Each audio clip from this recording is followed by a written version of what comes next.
Welcome to the Compliance 911 Show, a no-nonsense podcast discussing hot topics for today's busy compliance professional. It's everything you wanted to know about regulatory compliance, but we're afraid to ask. And now, here are your hosts, Dean Stockford of M&M Consulting and Len Suzio of Geodata Vision. Hi, Len. It's great to see you. What exciting topic do you have for our listeners today? Well, Dean, I can tell you as we record this session at the end of February 2024, I've received countless inquiries from bankers asking, how will the new CRA affect our bank's performance? They know that with the new rule, the regulators have rigged the game to make it tougher to pass the CRA exam, and they know it because the regulators proved it with the tables published in the new rules preamble. Those tables show that the CRA exam failure rates would have been increased tenfold from its historic 1.2% failure rate to something more like 12% had the new rule been in effect from 2018 to 2020. And they also know it because the FDIC Chair Grinberg publicly stated that a goal of the new rule was to, quote, raise the bar to pass the CRA exam. So historically, one of every 100 or so CRA exams ended in a failing grade. Now bankers are faced with the prospect that 1 in every 10 exams will end in a less than satisfactory rating. So it's no wonder that bankers are suffering from CRA anxiety today and are asking the question, will my bank be one of the 1 in every 10 banks that will fail their CRA exam under the new rule? Bankers want to know the answer to that question, and they are wondering if there's a way they can estimate how they will look when the new rule retail lending test becomes effective less than 2 years from now. So my goal today is to explain to bankers how they can indeed develop an approximation on how they will be rated under the new rule. Well, I can tell you many of the bank clients that we have are asking the same questions, Len, and there is a major, major concern. I mean, my simple answer always is, hire us and we'll certainly help you. But I'm certain you have the attention of our audience today. And exactly, I'll ask, exactly how can a bank figure out how they will look under the new rules? I mean, we as you know, Len, we tell them all the time to test, to do some performance tests now in advance of their CRA exam to figure out where they are. But what's that going to look like after these new rules? Yeah, well, that's what we're going to talk about now. There are several steps to developing an estimation of how a bank will fare under the new rule, and particularly the new retail lending test.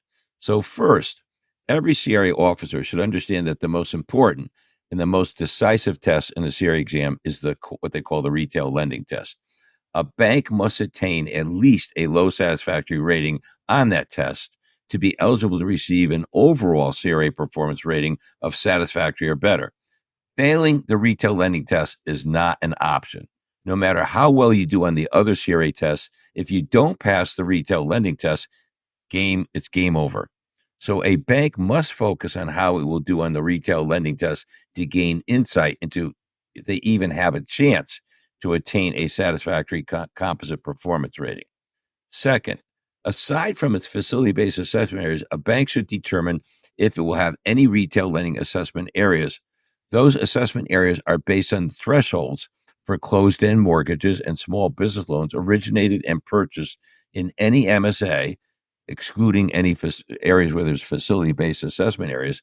And the thresholds are 150 or more closed-end mortgages and 400 or more small business loans originated or purchased in any one of those MSAs. Once the assessment areas are identified, the third step will be to determine the benchmarks against which a bank will be compared in any assessment area. Now, there's something glowing at me right now, and I'd have to say, did you overlook by design the ORLA, as we know it, the outside retail lending assessment? Yes, Dean, I'm glad you caught that. I am deliberately avoiding the ORLA for two reasons. Number one, there's potentially many what they call component geographic areas within the ORLA that may result in a geometric expansion of the calculations that need to be done. And second, the relative volume of lending in the ORLA for most banks will be very minimal, and therefore it would require a lot of effort and little benefit to do that exercise. The cost benefit principle applies here, and that's why I chose not to discuss that in today's presentation. Yeah, you so eloquently lay these things out. That explains it for sure. So, what's the fourth step for the bank to estimate how it may look at under the new CRA rule? Okay, well, as I was saying, once you've determined your assessment areas, the next thing is to identify and measure the benchmarks against which you will be compared. So essentially, the new CRA has what they call two distribution tests within the retail lending test. These are the geographic distribution test, and second, the borrower distribution test. If those descriptions sound familiar, they should be. They're the same geographic and borrower distribution tests that have been in effect since 1995, except under the new rule, they will be measured only in terms of the count of loans originated and purchased with no dollar values considered. Not only that, the reference points or benchmarks are the same, but there's a lot of calculations, and we'll get into that. What are the benchmarks, Len? All right, let me get into this. So let me talk first about the geographic benchmarks, which will be based on the market benchmarks. Okay, the market benchmarks themselves are the credit markets. When the regulation talks about the market reference points or standards, they're talking about the activity of all reporting lenders under HMDA or CRA, and the first geographic benchmark is going to be the relative percent of loans in the low income tracts and the relative percent of loans in the moderate income tracts. Now, the geographic benchmarks that are based on community reference points, those are the demographic benchmarks, and they include the relative distribution of owner-occupied housing in the low income tracts and the distribution of owner-occupied housing in the moderate income tracts for comparison to a bank's closed-end mortgage activity. For small business loans, the demographic benchmark will be the relative percent of businesses in the assessment area located in the low income tracts and the relative percent located in the moderate income tracts. Now, those are the geographic reference points or benchmarks. When it comes to the borrower benchmarks, the market reference point for mortgages will be the distribution of mortgages within the market extended to low income borrowers, and then the percent extended to moderate income borrowers. For small business lending, the market benchmark will be the relative percent of loans extended to businesses measured by their gross annual revenue. When the new rule becomes completely effective, the gross annual revenue will be broken into three categories, unlike the two today. Those categories will be less than or equal to $250,000 of gross annual revenue, and more than $250,000, but $1 million or less of gross annual revenue, and of course, over $1 million of gross annual revenue. It will not be possible to estimate this latter refinement of the current rule because the current market data is based on a line of demarcation at the $1 million gross annual revenue level or less, without any distinction at the $250,000 per year level. Nonetheless, the current market data is still useful for our purposes today, which is to approximate or estimate how a bank might fare under the new rule as it's going to be implemented. So when it comes to the community benchmark, the distribution of families within the assessment area that are low income and that are moderate income is the reference point. For small business loans, the standard would be businesses with gross annual revenue at the $250,000 and $1 million levels. Okay, so you've taken us through the four steps. What actually happens next? Well, okay, it gets more and more interesting as we get deeper into this.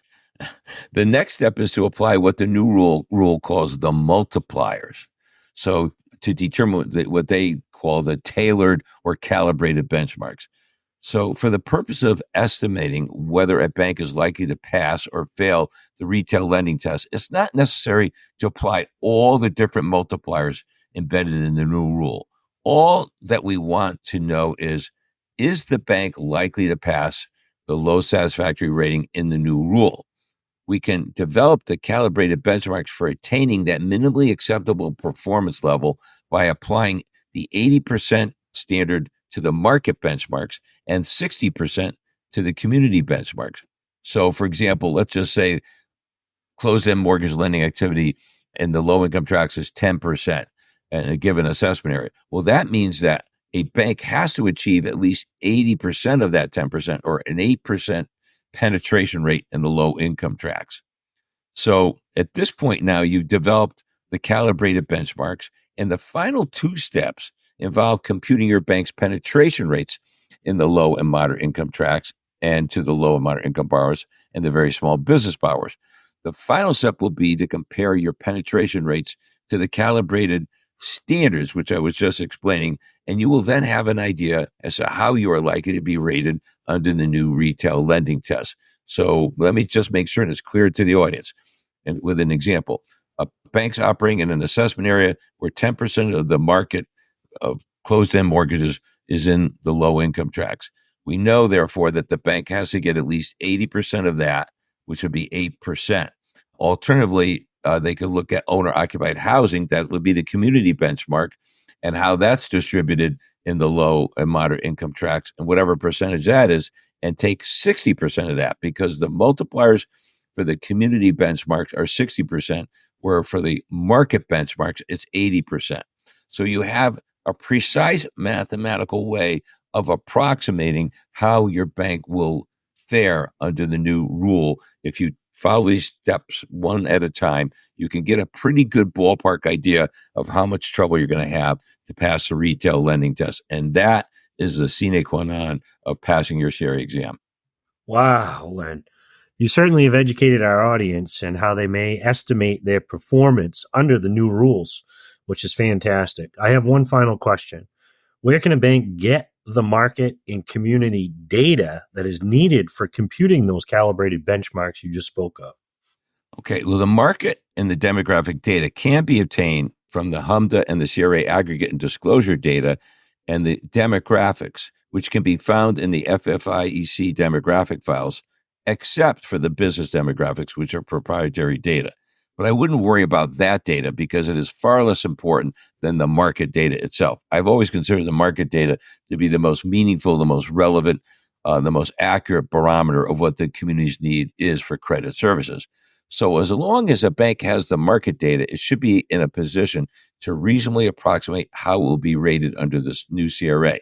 Now, as we're recording this session today at the end of February, GeoData Vision's also planning on publishing the benchmarks and the calibrated benchmarks for every county in the United States.